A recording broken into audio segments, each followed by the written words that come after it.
কি ব্যাপার, তুমি গায়ে হাত তুলতেছো কেন? গায়ে তুলতেছ কেন? এটা নে, তাহলে বুঝতে পারবি। কি এটা? খুলে দেখ। Divorce paper? হ্যাঁ, ডিভোর্স পেপার। কারণ তোর সাথে আমার আর সংসার কন্টিনিউ করাটা সম্ভব না। কিন্তু কেন? কেন জানোস না তুই? তুই জানোস না কেন? তুই যে আমার অগোচরে কি করস, কোথায় যাস, সবকিছু আমি জানি। তোর যে একটা বয়ফ্রেন্ড আছে এটাও আমি ভালো করে জানি।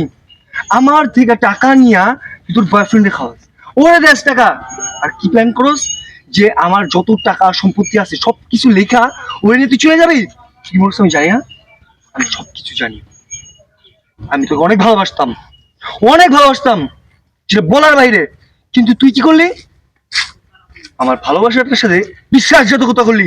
আমি তোর বিশ্বাসও করতাম, কিন্তু তুই আমার বিশ্বাসটা না ভেঙে দিলি। আয়না চিনোস? আয়না, আয়না যেমন ভেঙে গেলে জোড়া লাগানো যায় না, সেরকম বিশ্বাস ভেঙে গেল না আর জোড়া লাগানো যায় না। তাই তোর সাথে আমি আর কোনোদিন সংসার করবো না। এই যে ডিভোর্সটা যার সুন্দর মতো চলে যাবি তোর বয়ফ্রেন্ড নিয়ে, কোথায় যাবি জানি না। আর আমার সম্পত্তি এগুলোর কথা চিন্তাও করিস না, এগুলো আমি সেভ করে রাখছি, বুঝছস? দেখো, তুমি আমার ভুল বুঝতেছো। আমি ভুল বুঝতেছি? তুই আমাকে ভুল বুঝাইছস। তুই আমাকে যেভাবে চলতে বলছস আমি সেভাবে চলছি। যখন উঠতে বলছস আমি উঠছি, যখন বসতে বলছস তখন বসছি, তোর কথা মতো আমি নাচছি। একটা কথাও কিন্তু তোর আমি ফেলি নাই। যখন যেটা চাইছস তখন সেটা দিছি, যখন যেখানে যেতে চাইছস সেখানে নিয়ে গেছি। কোনো বাধা রাখছি? কোনো কিছুতে কি আমি বাকি রাখছি বল আমারে? তারপর এই কাজটা আমার সাথে কেন করলি? তুই কি করস? আমার ইনকামের টাকা নিয়া বয়ফ্রেন্ডে নিয়া জাস্ট কক্সবাজারে, হ্যাঁ, হোটেলে থাকোস, রিসোর্টে থাকোস। তুই মনে করছিস এগুলো আমি জানি না? এই জন্যই তোর মতো একটা মেরে নিয়া আমার সংসার করা সম্ভব না। দেখো, তুমি যেহেতু সব জানিয়ে ফেলছো, তুমি আমারে মাফ করে দাও, আমার ভুল হয়ে গেছে। ভুল? এটাকে ভুল বলে?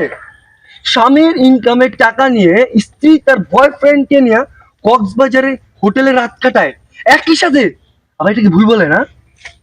দেখো, আমি তো ইচ্ছা করে এই কাজটা করিনি, তাই না? শয়তানের ধোঁকায় পড়ে করছি। আল্লাহর দোহাই লাগে, তুমি আমার মাফ করে দাও, আর এই কাগজটা তুমি ফিরে আনো। ডিভোর্স ফিরে নেবো? একটা কথা মনে রাখ, মুখ থেকে ফেলা থুতু মাটি থেকে যেভাবে চেটে উঠানো যায় না, সেরকম তালাক দেওয়া স্ত্রীর সাথে পুনরায় সংসার করা যায় না।